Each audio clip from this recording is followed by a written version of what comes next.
Hi everyone, welcome back to the channel. This is Andy Nguyen, and today we're talking about the Keys Elements G67 keyboard.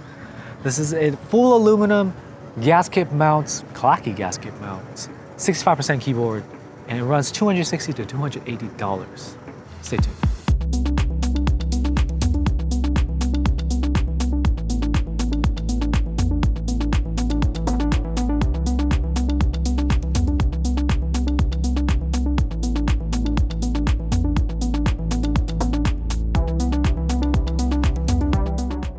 Before we get started with the review, I'd like to take this time to ask you to give me a thumbs up and subscribe to the channel if you haven't already. We hit 20K subs. I'll do that next review in wing mode. I know you haven't seen this as the mob video. Really hope no one sponsors me in that time because it's gonna be a very embarrassing video. Let's get into the review.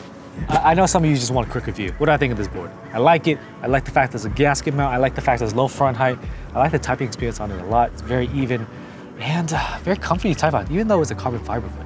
And it looks good. Look at that seamless side, man. Do I recommend it? Yeah. It's cheaper than a Vega. So if you can't get a Vega, this is like $60 cheaper. If that's all you wanted, well, hopefully you enjoyed your stay. I'll see you in the next video. And if you want to nerd out with me, let's get into it. Let's talk about the build quality of this board. This board is built very well. There's no anodization issues that I can find from the build stream. There are no inner machining marks. Everything pieced together well. The top and bottom piece fit together well. I will admit that during the build stream, the PCB spacing for the 7U wire and the stab was not correct, so 7U didn't work. Also, there was a alignment issue with one of the right mods. Tolerance is a little rough. The switch is not fully aligned, but I think I can make it work. These are prototype issues. They can fix this in the production run very easily. It's using larger pour-on gasket strips, and because they're a little bit thicker, it's a little bit hard to install. And yes, I know you're thinking, why does he have an ISO layout? Well, Patrick sent me a ISO plate, so I just built with it. Say what you want about ISO, but the ISO enter looks kind of pretty. If you don't have a right arrow blocker, typically you have 3 1U mods right here and it feels kind of cramped. It does have a thicker bezel on top and bottom versus the sides have a thinner bezel.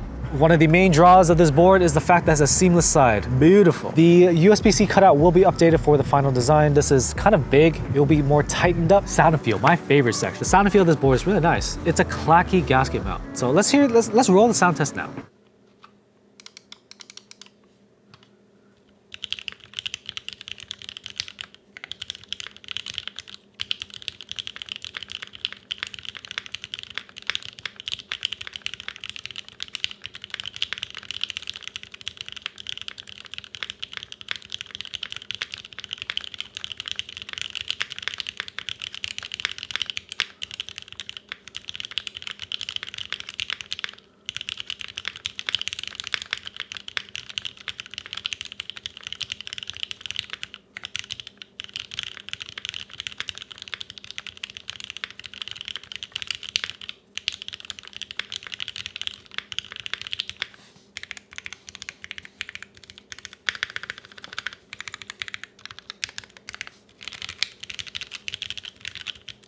So you just heard it.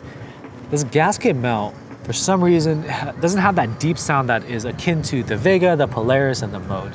Those are all pour-on gasket strip boards, but I also use pour-on for the case foam as well as the PCB foam. The PCB foam is plate, foam, PCB. Usually that design lends to a more deep sound. Here it's pretty clacky, so I like that it's different. Feel, the front height is 17 mil, it's very low front height and a very comfortable typing angle. I like it a lot. It's like a budget Iron165 in my opinion. It may sound a little bit better too. Who knows? You can judge from the sound test. So another thing about the aesthetic design of the board is that the bottom case right here, this piece is actually a little bit, it juts out a little bit more. So the design intent is to have the board float a little bit, but hey, that is there to give it a little bit more visual appeal. Do I notice it wasn't in use? Not really, unless I use a rigid tabletop like the desk without a desk mat. I know for the feel, I always talk about the front height because I like low front height boards, so I don't have to use a wrist rest. Before we get to the conclusion, let's talk about our channel sponsor, NeoKeys. NeoKeys did send this board for me to review, as well as sponsored the video and the stream. They let me keep the board to give away to the community. That's why I took the sponsorship. They're very gracious and they have a good reputation of delivering good products, great quality, and delivering on time. The NeoKeys storefront hosts their acrylic boards as well as having a bespoke option if you want to make your own board.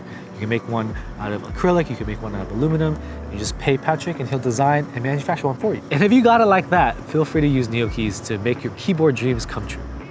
Let's get back to the video. So the price of this board, we gotta mention that before we hit the conclusion, it's $260 to $280. This puts it square up against a Savage 65, the G67 Mark II, and other 65 keyboards that are coming into the market that are above $200 but not quite $300. Which one do I pick out of all of them? Well, this one is gasket mount. And if you're comparing this to the Vega was $320 in GB and $350 or so in stock. So that's a little bit more expensive.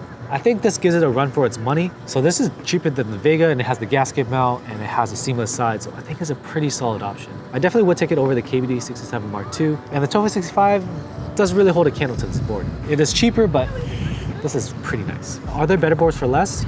Yes, but they're not aluminum. I find that people are getting into the hobby and they're like, oh, there's cheap boards, but oh, they're plastic and not aluminum. I get it, aluminum feels more quality in hand, feels heavier, feels like you spent your money well. Plastic boards just feel kind of light and feel kind of cheap. If you want something that's aluminum, it's gonna be over $200, but you can definitely get under $300. And this is an example of that. If you're okay with plastic, G67 Lite, G67 Aurora, and there's more boards coming, that portion of the hobby is heating up. All right, my final thoughts on this board. I like it a lot.